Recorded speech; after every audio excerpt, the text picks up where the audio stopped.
اپنی خاص حیض کی حالت میں ہے تو تلاوت نہیں کر سکتے قرآن کریم. لیکن دعا ایسی چیز ہے اس کے لیے کوئی شرط نہیں، نہ وضو شرط، نہ طہارت صغرا شرط، نہ طہارت کبرا شرط، نہ کوئی ایسی بات کے جو آدمی پہلے کچلا بیٹھا ہے اور کپڑے بھی اتارے ہوئے ہیں، یعنی اوپر کے جس کے ذریعے دوسروں کے سامنے نہیں جا سکتا، ایسا بنیان پہنے پڑا ہوا ہے، بنیان اور لنگی پہنے ہوئے، اس میں نماز پڑھنا تو مکروہ ہے، اور اس حالت میں قرآن کریم کی تلاوت بھی کراہت سے خالی نہیں. لیکن دعا ایسی چیز ہے، کہتے ہیں مانگو چلو، تم ننگے سے ہی، تم کسی حالت میں سے ہی دعا مانگ لو، اس کا راستہ کھلا ہوا ہے چوپٹ. لہذا وہ ایسی چیز ہے کہ بندہ اس کو پلے باندھے اور ایسا کچھ بن جائے کہ ہر وقت اللہ تعالیٰ سے کچھ نہ کچھ مانگ رہا ہو، چاہے دل میں جو مسئلہ پیدا ہو گیا اس کو مانگ لے اللہ میں سے، چھوٹا ہو گیا بڑا ہو. حدیث میں رسول کریم صلی اللہ علیہ وسلم نے ارشاد فرمایا کہ اگر تمہارے جوتے کا تسمہ بھی ٹوٹ جائے تو اللہ سے مانگو. یہ کیا بات ہوئی؟ تسمہ ٹوٹ گیا تو موچی کے پاس جائیں، اسے ٹھیک کرائیں.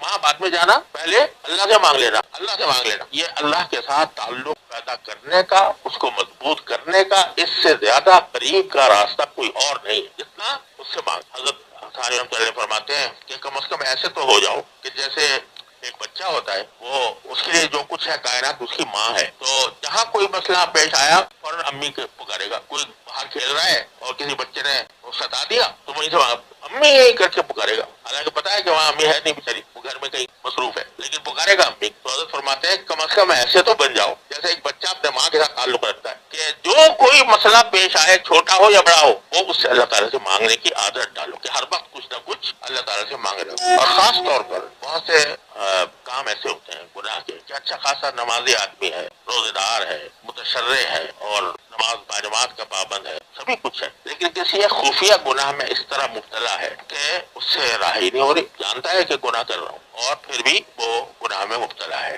چھوٹتا نہیں. کیا کرے؟ کم سے کم اتنا تو کرے کہ یہ مانگے ربنا آتنا من لدنک رحمتا وہیئ لنا من امرنا رشدا. یا اللہ مجھ سے چھڑوا دے. اللہ میں ہمارے حضرت فرمایا کرتے ہیں اللہ میں سے اس طرح باتیں کیا کرو کہ اللہ یا تو چھڑوا دیجئے ورنہ مجھے میری پکڑ نہ کیجیے. میں نے آپ کے حوالے کر دیا اپنے آپ، یا چھڑوا دیجیے یا میری پکڑ نہ کیجیے. تو یہ جب بندہ اتنا رب پیدا کر لیتا ہے تو جب ہماری تعالیٰ یہ دیکھتے ہیں کہ یہ بندہ بیچارہ تھا تو یعنی اپنی حد تک کوشش کر رہا تھا، لیکن نفس اس کے اوپر غالب آ گیا تھا، شیطان اس پر غالب آ گیا تھا، اس نے جو ہے اس کو مجبور کر رکھا تھا، لیکن ساتھ ہی ہمارے اس سے لگاؤ ضرور تھا، ہم سے تعلق تھا، ہم سے مانگتا تھا، تو اس کو معلوم نہیں فرمایا. حدیث میں واقعہ بیان فرمایا نبی کریم صلی اللہ علیہ وسلم نے کہ ایک شخص تھا، کفن چور تھا. کفن چور اس سے زیادہ رذیل پیشہ شاید ہی کوئی ہو کہ قبریں کھود کے مردوں کے کفن نکالتا تھا اور بیچا کرتا تھا. جب اس کے مرنے کا وقت آیا تو اس نے اپنے بیٹوں کو وصیت کی کہ دیکھو بیٹا، اگر اللہ میں اگر ایسا کرنا کہ جب میں مر جاؤں تو میرے پہلے تو لاش کو آگ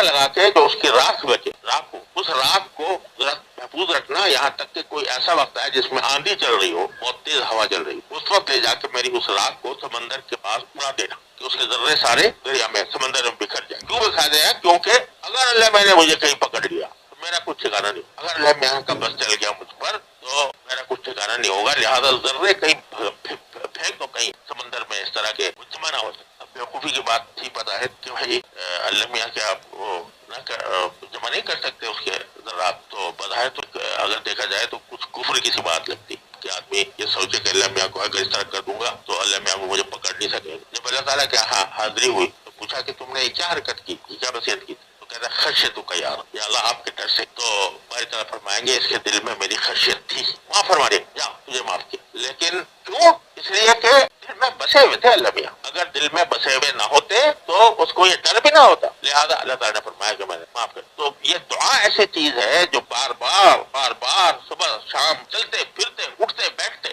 یا اللہ میں چل رہا ہوں، یہ لکڑی مل جائے کچھ صحیح ہوا، یا اللہ میں باہر نکل رہا ہوں تو آفس کے ساتھ پہنچ جاؤں، یا اللہ مسجد میں داخل ہو رہا ہوں تو اللہ اپنے نعمت سے نماز ٹھیک طریقے سے پڑھوا دیجیے گا، باہر نکل رہا ہوں یا اللہ جو میں اپنے گھر جا رہا ہوں تو سب کو آفیت سے پاؤں، کوئی کسی کو پریشانی میں نہ دے. اگر گاڑی میں بیٹھے ہو تو یا اللہ مجھے منزل تک عافیت کے ساتھ پہنچا دیجیے. ٹریفک بند ہو گئی یا اللہ کھول دی، ٹریفک جام ہے یا اللہ کھول دی. یہ جو رٹ لگائے گا بندہ دعاؤں کی، اتنا رٹ لگائے گا، جتنا رٹ لگائے گا اتنا ہی اللہ تعالیٰ کے ساتھ تعلق مضبوط ہوگا، اور یہ تعلق کا مضبوط ہونا ہی سب سے بڑی کام. تو بھائی بھی کہیں مشکل میں گرو، چاہے وہ مشکل دنیاوی ہو یا دینی ہو، اس آیت کو اور اس دعا کو حرز جان بن. ربنا آتنا من لدنک رحمتا وہیئ لنا من امرنا رشد. اس لیے بتایا یہ قصہ سارا اللہ تبارک و تعالیٰ. اللہ تعالیٰ اپنے فضل و کرم سے ہمیں توفیق عطا فرمائے. مانگتے رہنے کی، منگتے بن جاؤ اللہ تعالیٰ. ہر وقت کچھ نہ کچھ مانگتے رہے. پھر دیکھو کیا ہوتا ہے. ہو نہیں سکتا کہ پھر اللہ تعالیٰ ایسے آدمی کو مردود کر، ایسے آدمی کو جہنم کا ایندھن بنائے جو ہر وقت اللہ تبارک و تعالیٰ سے رابطہ رکھے ہوئے ہے، ہر وقت اس سے تعلق رکھے ہوئے ہے، ہر وقت اس سے جو ہے ہر وقت اس سے باتیں کر رہا ہے. تو انشاءاللہ کبھی اللہ تعالیٰ مایوس نہیں کرے. اللہ تبارک و تعالیٰ ہم سب کو اس کی توفیق عطا فرمائے.